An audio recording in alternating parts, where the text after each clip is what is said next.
So how do you start a video podcast in 2025? Well, in this video, we're going to break down everything you need to know to start your very own video podcast, from selecting the right space for recording, dialing in your tech and equipment setup, podcast distribution. And in this video, we'll put a specific emphasis on podcasters who want to bring on remote guests and host conversations with people who aren't necessarily in the same room as you. Now, a lot of these principles can be applied to in-person podcast environments as well, but it can be particularly challenging to figure out how to bring on a remote guest to your podcast and it still feel like it's a high quality and professional field. So that's what we're going to cover in today's video. We broke it down into 5 simple steps. So grab something to take notes with and let's dive into step 1. You got to just press record. So step 1 is to upgrade your microphone and your camera solution. And if you're planning on using the built-in mic or camera that most computers and laptops have, those are really not good solutions at all. A lot of times they're really grainy, or they're even just like 720p video quality, which isn't very great resolution. So we're going to want to upgrade these to be at a higher standard of more like 1080p video or 4K video, as well as really rich audio quality. So the first thing you want to do is get a really good microphone, and audio is half of video. So if you're creating a video podcast, you really got to dial in your audio first and foremost. So 4 solutions that we have for you today are: first, the most budget option that I really like is the Audio-Technica ATR 2100X. And I know that's a really long name. We'll link it down in the description below so you can check it out. But the main benefit here is the sound quality is really good, and you get USB-C outputs as well as XLR outputs. So if you want to use an XLR interface to run all of your audio from, you can do that with this microphone, or you could just plug it directly into your computer with the USB-C output and begin recording high quality audio. I love this microphone and it sounds really solid. Now, our second audio solution is actually what I'm using right now, and that's the Hollyland Lark M2, but I have it rigged up in this little Movo wireless microphone handle thing, and I'll link this down in the description below as well if you want to check it out.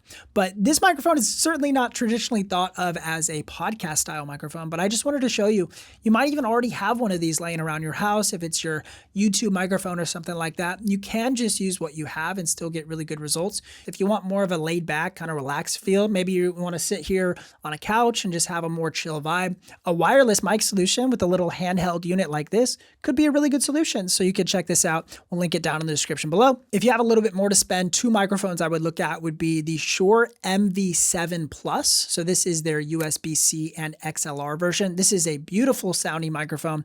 I love using this mic. Or they have a more budget-friendly version called the MV7X, and that's their XLR version of this microphone. And again, with XLR microphones, you have to have an XLR interface in order to use these.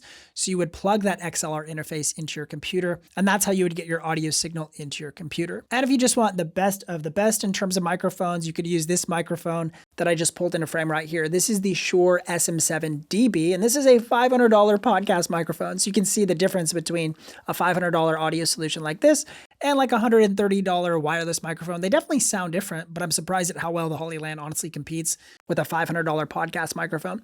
So all 4 of these audio solutions are viable options for starting a podcast. So don't let the price scare you. If people are telling you you need to buy a $500 Shure SM7DB, you don't. There's a lot of great options. That Audio-Technica microphone is a great starting point for $50, and you can use it with USB-C or XLR interfaces. Now, when it comes to upgrading your video quality, again, those built-in webcams on your computer are usually not the best. A lot of them are only 720p, and for video, that's not the greatest quality.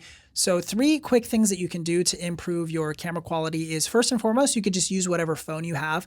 Most phones can tether to your computer. So I have an iPhone 15 or 16 Pro. We use both of those here in the studio. And both of those can just plug directly into my MacBook Pro. And then I can use those as a built-in webcam. And the cameras on the back of those iPhones are so much better than the built-in webcams on my MacBook Pro. So that's one easy and technically free solution, depending on how you look at it. If you already have the phone, then it's free. Obviously, the phones are pretty expensive, but that's kind of like a $1,000 webcam that you already have on you potentially. So a phone could be a great solution.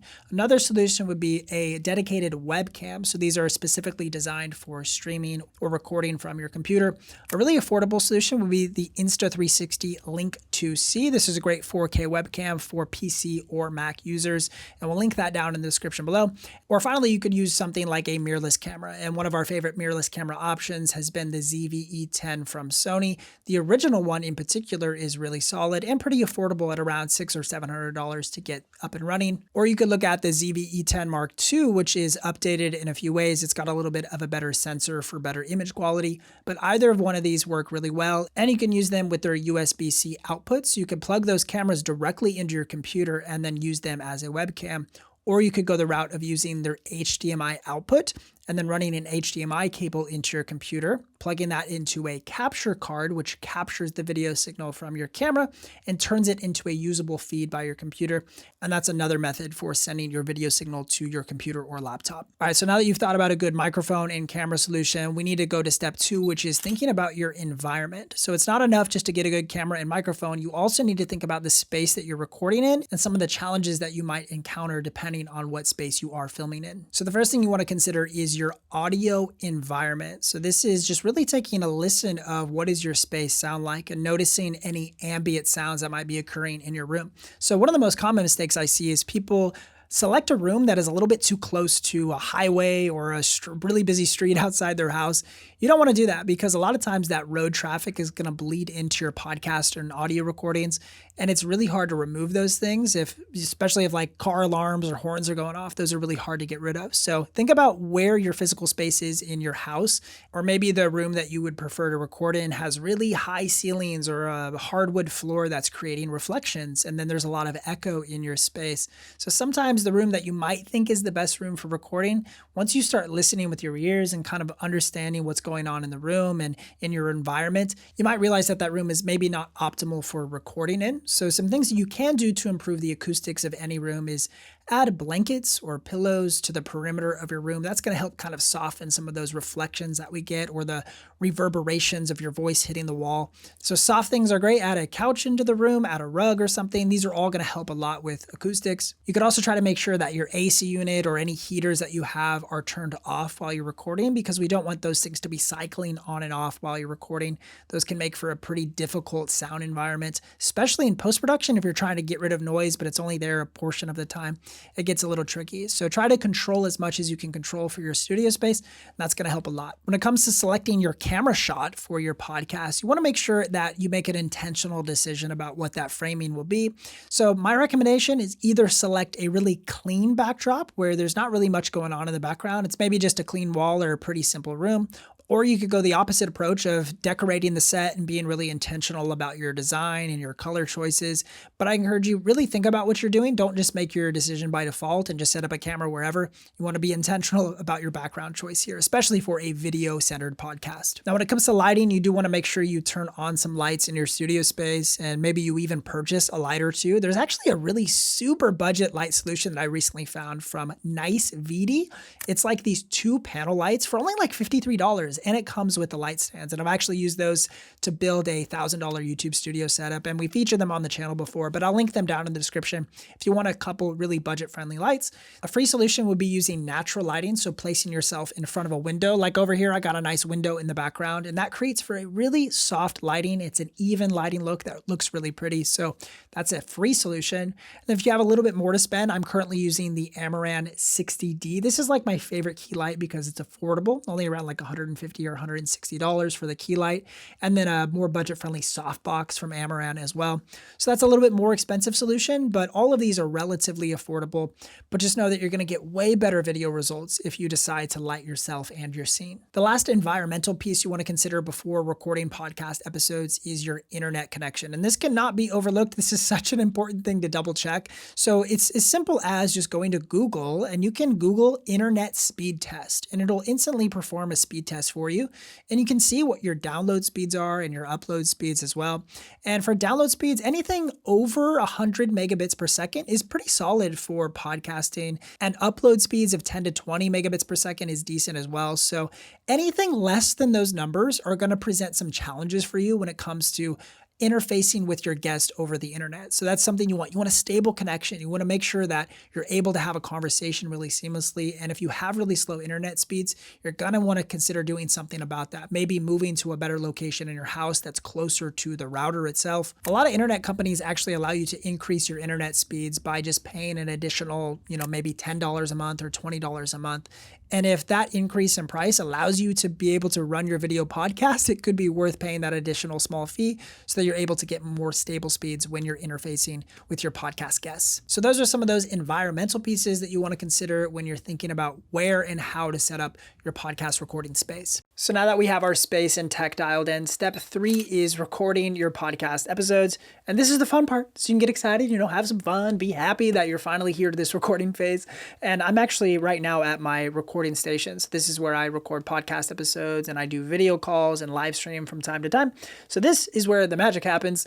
And let's talk about how you record in a space like this. So when it comes to capturing your audio and video, there are 2 main options that you have. So option A would be to record your content to a physical storage device like a hard drive or a SD card in your camera or your audio recorder. Now, if you choose to record locally like this, you got to remember that if you have a remote guest at another location, they also need to be recording locally to whatever setup they have. So if they're using a phone, they got to record on their phone. They got a camera, they got to record to the camera. So these are some tech pieces that you're going to have to get dialed in if you go this route of recording locally. And then after your podcast is over, they would need to share those files with you so that then you could put together your podcast episode using your files and their files as well. So if you do have guests, it can kind of get a little bit tricky if you're trying to have both people record in different locations, which is why I really do like the second option, which is to use a software program to host and record your conversation. And then that software program is going to store all of your data for both you and your guest. In my experience, this is usually a whole lot easier for hosting remote guests for a podcast episode. But in either of these cases, whether you record locally to SD cards or you're using podcasting software, you're going to have to use software regardless to interact with your guest for the duration of the stream. So you could use a free software like Zoom or Google Meets. The problem with these free softwares are that they do present some challenges as far as having creative styles and customization, as well as their video resolutions and audio compression get pretty bad at times.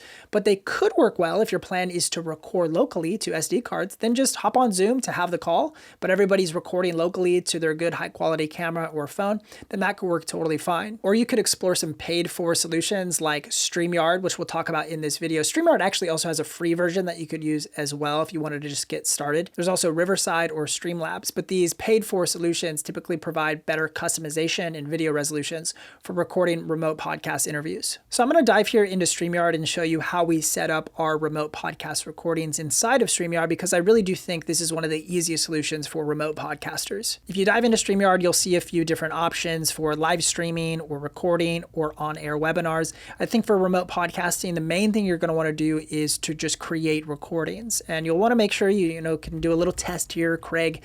Test is what we'll call it. You also want to make sure that you turn on local recordings so that you have a built-in backup of your podcast episode. So this will record the audio and video files for both you and all of your guests during your stream, which is a really helpful tool for post-production. So this interface is where you can dial in some of your settings like your camera inputs right here. You could dial in your camera or your resolution for your camera, as well as your microphone choice. So I'm using my Rodecaster Pro 2 as my audio source for my podcast microphone. So this is where you kind of just get your studio set up. Now, once you see this main interface right here, you can add yourself or others to your stream by just clicking add to stage, or I could remove myself. So this is the main live stage right here that you'll see when you're recording. Now, if I wanted to invite people to my podcasting studio, I can just click this invite button right here. And now I have a customized link that I could send directly to anybody that I want to be a part of my podcast episode. And I think StreamYard allows up to even 10 people. So you could have like 9 others on a podcast episode with you. But typically you might only send this to 1 or 2 people for your podcast recordings. So I even just added my phone as a second guest to this stream right now. So I can add myself to the stage, and now I have another person. And it's kind of cool because StreamYard has some creative looks that you can do. So you can change your composition layouts if you want kind of a full screen side by side, or maybe you want a widescreen format side by side view. And if you have multiple guests, it kind of changes the layout depending on how many guests you have, which is a cool feature. There's also some cool banners that you can add on the side, or different graphics that you've created. So you can add those to your live podcast recording, which saves you time in post-production. So you're able to kind of integrate some of these creative assets while you're recording, and then that saves you time. You don't have to add them in post-production, which which is a cool feature. When you're ready to hit record, you can just go up to the right corner of the screen and hit record, and you can decide if you want local recordings on and what resolution you want to record in. So they make it really easy to record. Once you're finished with your recording, you just hit end recording and then you're good to go. Now, a lot of these podcast softwares are going to be similar in terms of their main principles of how you set up recordings or how you share links to participants so that they can join your podcast episodes. But some of their features are going to be just a little bit different depending on what you choose. So I like StreamYard because of some of their transitions and their live switching capabilities to kind of have creative control over who is on screen and what size they are. Not a lot of other offerings have that kind of feature, which is one of the main reasons why StreamYard is a great recording option. StreamYard is a sponsor of this channel, and you can sign up for a 14-day free trial down in the description below. Now, once your podcast episode has been recorded, step 4 is the editing of your podcast. Mistakes happen. You mess up. Maybe your intro was all over the place and it took you a while to get kind of into the flow of the episode.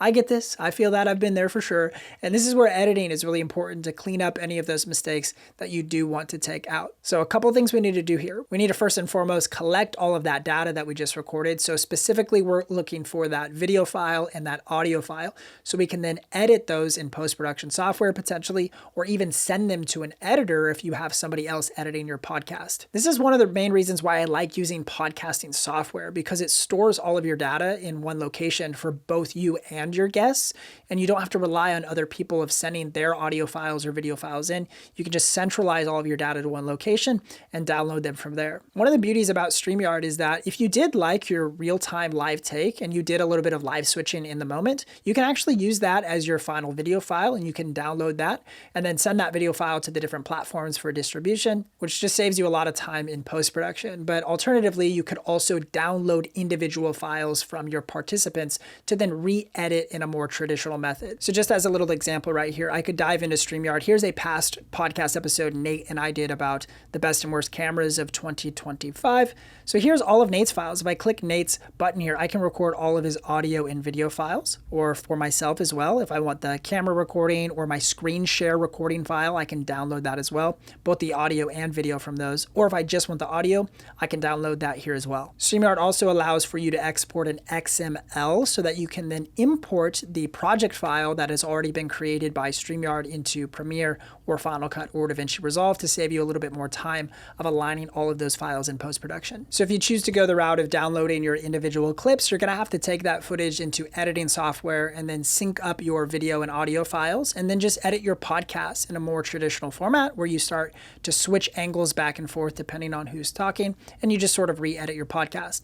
And note that this is actually the exact same method that you would have to use if you recorded your files locally on your camera's SD cards for both you and your guests. You're going to have to gather all those files and then edit your video in a more traditional method. And our last tip for editing is you definitely want to export both an audio file and a video file of your final podcast episode, because this is going to help you a ton when it comes to the flexibility of distribution. So that means you're able to send your podcast to multiple different locations. And when you export an audio and video file at the same time, it's going to save you a lot of headache later. And our fifth step here is publishing and distribution. So now at this point, you should have your final audio and video file ready to be uploaded for the world to see.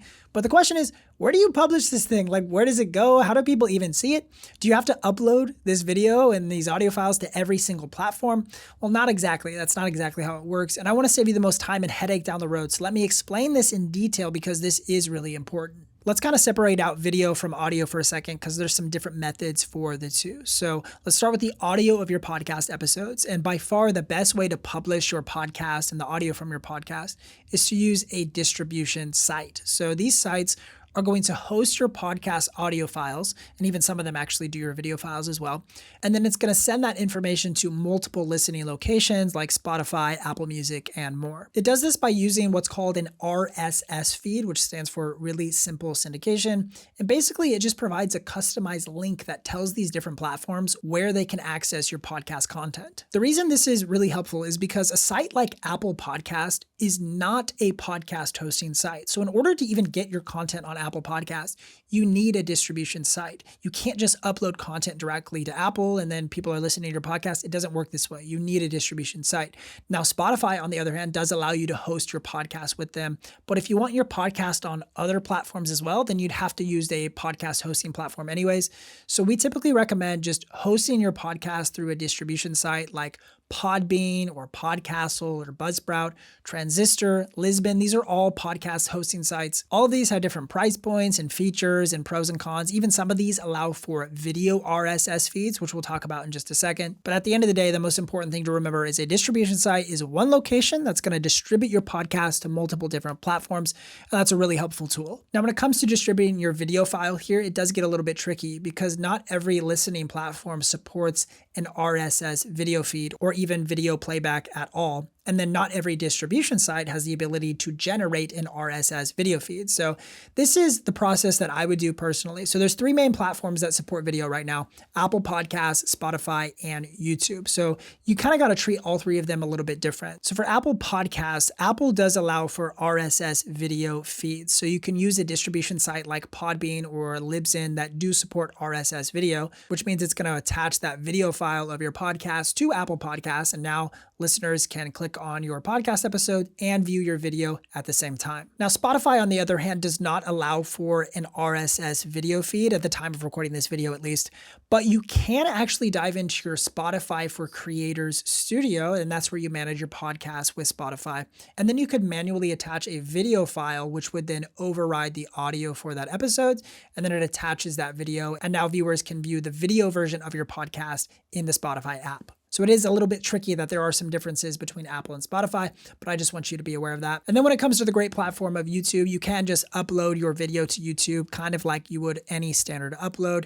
And if you put it in a podcast playlist in particular, this is really important because it can also show up on the YouTube Music app, which is sweet. So now people can find it in different ways. They don't just have to go to your YouTube channel to find the podcast. They can listen on YouTube Music, and YouTube Music even supports video playback as well. So I know that's a pretty big deep dive, but I just want you to know that when it comes to the distribution of a video podcast in particular, video is a little bit tricky in 2025. Not all the platforms are doing the same thing, so it's not as straightforward. Now, when it comes to audio, it's a lot more straightforward. Just copy your audio RSS feeds to all of these different platforms and it should be good to go. But video is just a little bit tricky. Okay, I know that was a lot of information packed into one video, but my recommendation would be just treat this video as a guide and feel free to revisit some of the tips and strategies in this video over time as you begin to dial in some of these pieces. And just know that once you do some of the legwork to get your podcast up and running, recording your episodes is going to feel like a breeze because you already have all your systems and processes in place, and you can just focus solely on producing and creating high quality conversations. If you're looking for more information and tips about starting your first video podcast, you can click or tap the screen right here to check out this video, and we'll see you in the next one.